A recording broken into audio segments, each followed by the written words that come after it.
Well, it's so good to be here with you. It's great to be here. Thanks for doing this. Yes, I think there's so much information that the Kinder Institute provides for Houstonians.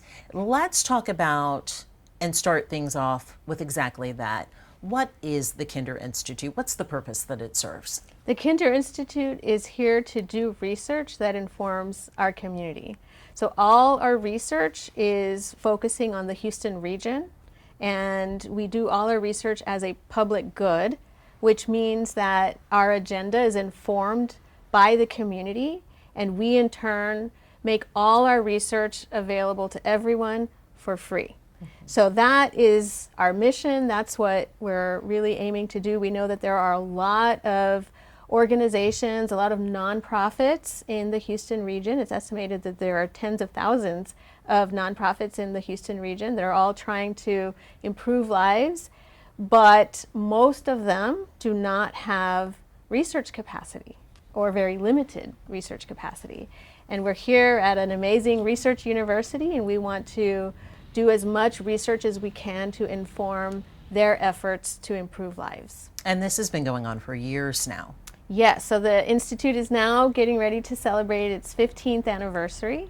But then before the Institute was established, many people have heard about the Houston Area Survey, now the Kinder Houston Area Survey, which is in its 44th year. So the survey has been around since the 80s, but we have been expanding that effort and continuing it, building on the legacy of Dr. Steve Kleinberg. And we want to make sure that we're collecting on a regular basis, collecting a lot of information about our community, and then in turn offering that information to the community to use to improve lives, to address the many challenges that we're facing, and to continue to improve Houston. And it's that time of year to release the latest findings of the Houston Area Survey. And this is something I assume that the research and the collection of that data starts just as soon as you finish releasing the year before. Oh yes, this is definitely a year-long process where we spend a lot of time planning, listening to what the community has to say about what is it that we need to learn more about, what kinds of information do we need to collect. And then we do the actual data collection in January and February, and then analyze the data, write up the report, and now we're just about to release it. So how do you go about collecting the data? Is this done by interview? Is this done by digital survey? And who are you collecting this data from? Oh, I'm so glad you asked, because we're very proud of our data collection efforts. So every year we've been expanding. First of all, we've been expanding the number of people that we reach out to. And this year we reached out to almost 10,000 residents of Fort Bend, Montgomery, and Harris counties. So last year it was just Harris County. This year we added Fort Bend and Montgomery counties. So we're very proud of that because they're very fast growing counties. There's a lot going on there that we need to study. But also we're very proud of the fact that we continue to improve our response rate. So this year we hit a response rate of 81%. Which is very hard to do, especially for a survey of that size. And just for comparison, 10,000 residents, that's similar to a national survey. There are national surveys out there that reach out to about that number of people, 10,000. But while they use 10,000 people to represent the entire nation, we're using 10,000 people to represent 3 counties. And our response rates are much, much higher. Mm-hmm.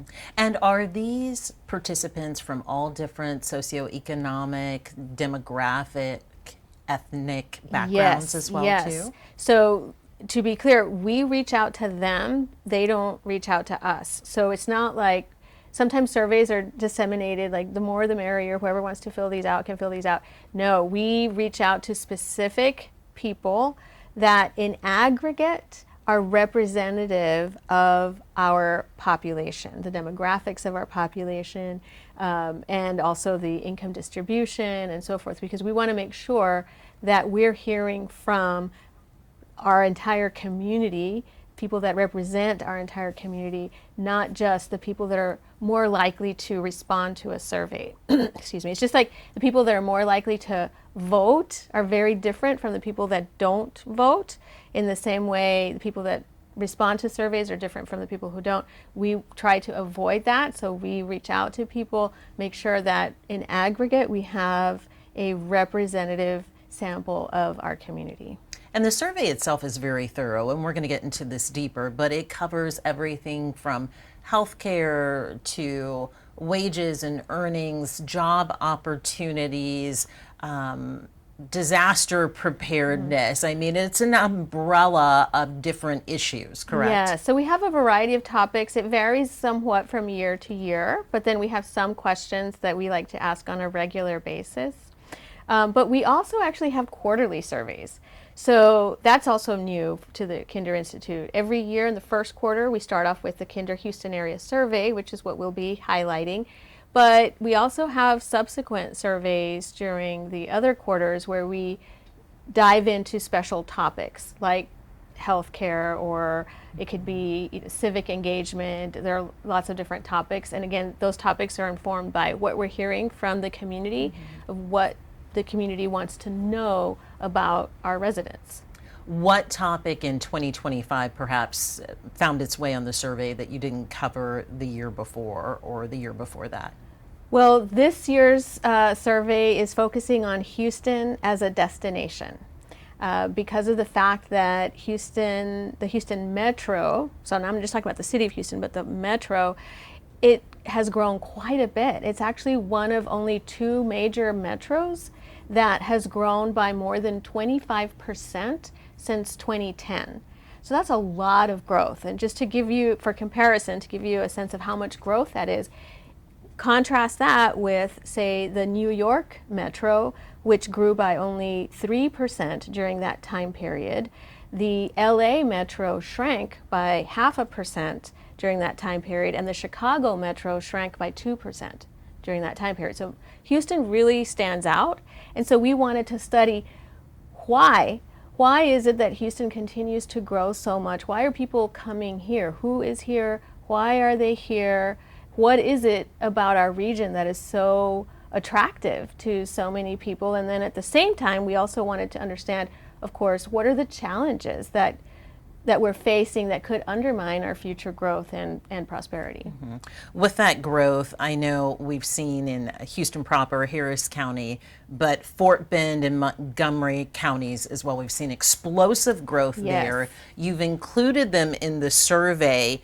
What perspectives emerged when you zoomed out beyond Harris County and into these areas, Fort Bend and Montgomery? So there were some similarities and then some differences. So I'll start with some of the similarities that we found. For example, when we ask people about what are the best things about Houston? What do you love about living in Houston? There was a lot of overlap there. A lot of folks across all 3 counties pointed to the diversity of the people. People are very fond of being in a place where the world comes to us, right? And people love all the things that are associated with that, like the food and the restaurants and the activities. And there's just so much happening here in our region that people are very excited about. People are also very happy with the economic opportunities here. A lot of people come here for jobs. So there are those kinds of things that people enjoy. But in terms of the biggest challenges that we're facing, there were some differences there and some overlap as well. So in Harris County, the most commonly identified biggest problem was crime and safety. People are very concerned about crime and safety in Harris County.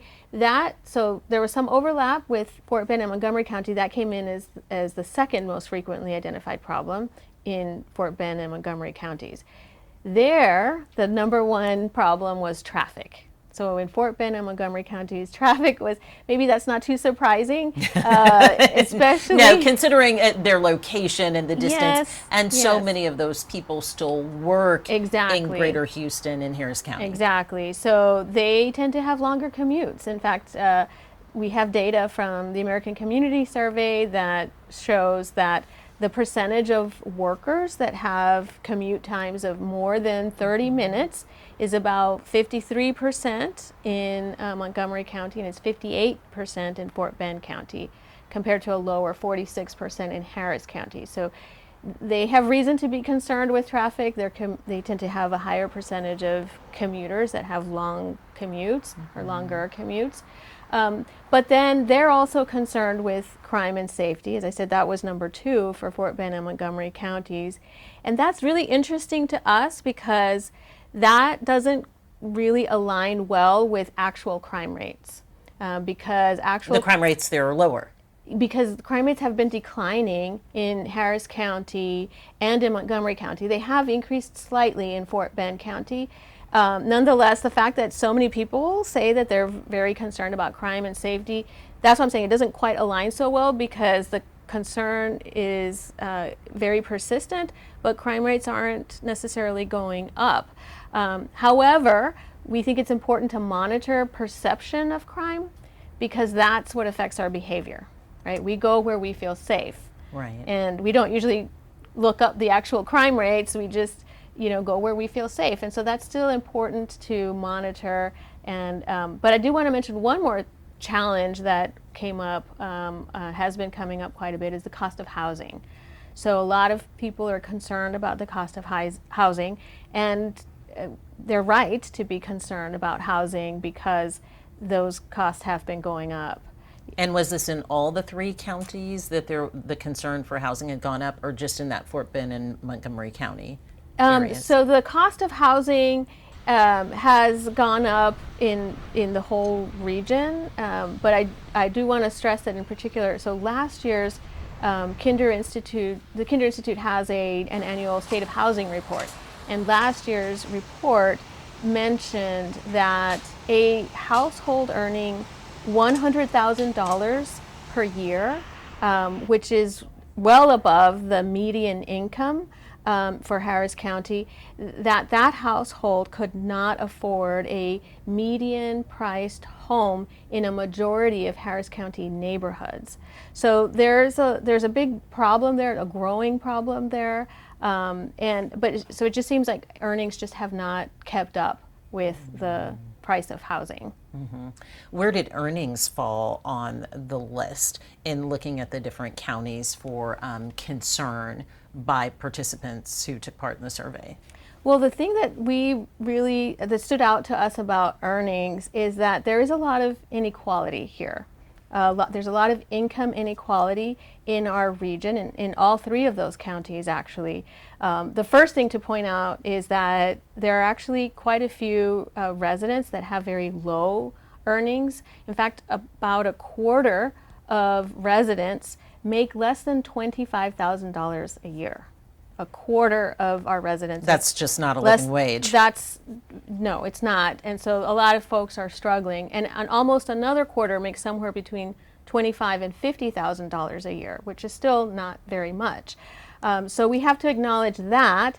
And then in terms of inequality, we know in all 3 counties, we know that the top 20% of earners make about half of the total earnings that are earned. So the top 20% makes about half of total earnings, while the bottom 20% makes only 3 to 4% of the total earnings. So that's a big difference. The top 20%, half. It's a huge bottom disparity. 20%, yes, only 3 to 4% of the total earnings. So there's a lot of income inequality here. And we also learned that this probably won't surprise some people, but the perceptions of Houston are more positive among the higher income residents, and they're more negative, understandably. There are more concerns among the lower income residents. That's also interesting too, because going back to what you were saying about Houston being a destination city, part of that is economic opportunity for people, but it's more so which people is the economic opportunity for? Is Right. it for your higher educated population? Are you able to tell that within the survey? A little bit, yes. We know that, for example, when we ask people to rate the job opportunities here in the Houston region, so people that are higher income tend to rate those opportunities as better than those that are lower income. Those that are lower income are more likely to rate our job opportunities as poor or fair. Mm-hmm. when we talk about these gaps in economic opportunity, does that then translate to other areas as well too, like health care, education? Do you see any correlations between those as well? Yeah, so I think that the folks that are in the lower end of the income distribution tend to have more concerns, generally speaking. So it's not just about the job opportunities, but they just have more concerns, understandably. There are a couple of things that stood out to us in terms of these inequalities. One is that there are a lot of folks that can't handle emergencies. That they say, we ask them, this is a question that we've asked in previous years as well, could you handle a $400 emergency? And as we know, that can happen pretty easily to anybody, an injury, a flat tire, you name it. We found that across the 3 counties, anywhere between 34% and 45% of residents said they could not handle a $400 emergency, which is, it's pretty disturbing to see that. But then aside from emergencies, even when it comes to like basic daily necessities, we found, now this is through this is a special topic survey that we did that focused on food insecurity in Harris County. And we found that 2 in 5 residents said that they experience moderate to high levels of food insecurity. That's well above the national average. And those percentages are even higher among Blacks and Hispanics, where they reported, half of Black and Hispanic residents reported experiencing moderate to high levels of food insecurity. So those are the kinds of issues that have really stood out to us that we want everybody to be aware of. But one of the things that made us optimistic is that a lot of residents say that they want to do something about the needs in our community. Since so many people consider Houston the land of opportunity, what are the opportunities like in higher education for people here in Houston? So one of the questions that we asked residents to rate key amenities in the Houston region, and one of them was higher education. Of course, we included infrastructure and air and water quality and public transportation and all of those kinds of things. And overall, it seems like people are rating many of those amenities pretty well, well, at least in the fair or good range. There are a few in the excellent category, and then a few in the poor category, though not insignificant, right? One thing that we saw is that residents in Fort Bend and Montgomery County generally rated their amenities a little bit higher than in Harris County, with one exception: public transportation. Oh. Yes. Like, no, you're not surprised. Again, no surprise again, right? Public transportation, there's a higher percentage of poor ratings in Fort Bend and Montgomery County relative to Harris County. Nonetheless, overall, in terms of overall amenity ratings, they mostly landed in the fair and good range. And so higher education is considered an amenity? Yes, we put higher education there, and about 3/4 of residents rated our higher education opportunities as good or fair. Okay. Yeah. Let's talk about, in addition to education, and we've talked about the quality of living as well too. I feel like when we talk about some of these other amenities, looking ahead, is it possible to tell within the survey results how optimistic people are about the future of living here in Houston, right, versus if they're concerned, right, about the state of the city, so to speak? Right. I think there's quite a bit of optimism overall, but again, when it comes to income variation, right, there are people with lower incomes are generally more concerned, understandably, compared to people that have higher incomes.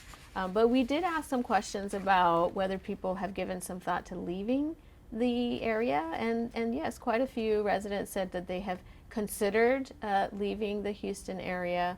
But most residents still seem to be pretty optimistic. They seem to enjoy being here, and they like the life that they have Despite here. the weather. Despite the weather, despite the fact that we're acknowledging that things are getting more expensive, but many residents also recognize that relative to other metros in other parts of the country, we're still better off here, relatively speaking. So I think that's why so many people stay, and so many people come from other states, from within our state, and other nations. With your survey participants, did you see a lot of variation as to where people come from? Were some new residents of Harris, Montgomery, and Fort Bend counties? We have a lot of residents coming from, well, first of all, other countries. Like I said, 1 in 4 are foreign born, and a lot of newcomers. But we also have folks coming in from other states. We get lots of Californians, lots of people from Illinois and other places, and then of course people from within the state of Texas as well that come here looking for opportunities. What was the most surprising area this year, or finding, I should say, rather? What was the most surprising finding this year from the survey? I would say one of the things that stood out to me, I don't know if surprising is the best word for it, but it really stood out to me, and I find it hopeful. And that is that a very large proportion of residents say they want to do something about our economic inequality. They want to do something about, the fact that they believe that the government should do something to ensure that people who want to work can find a job. Like 88% of respondents agreed that the government should do something to ensure that people who want to work can find a job. 81% of respondents agreed that the government should do something to reduce economic inequality. Those kinds of questions stood out to me because I find them hopeful that, Houstonians are aware that there are challenges around us, but they seem to want to do something about it and they think it's important to address them. And so at the Kinder Institute, that's encouraging because we want to get this information out there for people to use. We're not just sharing this information. Let me make this very clear. We're not sharing this information just because we think it's interesting. This is not just another study that we're doing because it's interesting, but rather we want it to be used. We want to milk it for all it's worth. The data collection efforts, even though I mentioned earlier that we provide this information for free, it doesn't mean it is free. It's actually extremely expensive. So we want to use it. We want to make sure that as many people as possible use this information ultimately to improve lives. And how is it being utilized? Have you seen it been utilized? Like, let's say a food bank is able to write a grant based on this research and information. How does an organization or an individual take this information and then truly utilize it? Yes, I'm so glad you asked this question. So many of our community partners use this information directly. So we partner with the United Way of Greater Houston, with the Houston Housing Authority, with local school districts. We have a wide range of community partners. Often they share data with us, and we do analyses and then share out the information that the research that we do. But then we also hear lots of stories from people that we're not necessarily directly partnering with, but they use our research anyway. And I've heard stories of people starting new organizations as a result of something that they learned through our research. I hear sometimes from policymakers who see our research and they use that to inform their decision making. We hear from many local leaders who share with us about how they're using the research that they see publicized, and that warms my heart. I can't tell you how happy that makes me feel, because that's the whole reason why we do this work. You seem very hopeful and optimistic, but you're not saying that there aren't challenges within our community that are reflected in the survey as well. Huge challenges. So I'm trying to share both, which is really how I feel. Like, yes, I'm very hopeful and optimistic, but at the same time, these are serious challenges. Food insecurity, the concerns over the cost of housing, concerns over the economy, concerns over the fact that things are getting more expensive.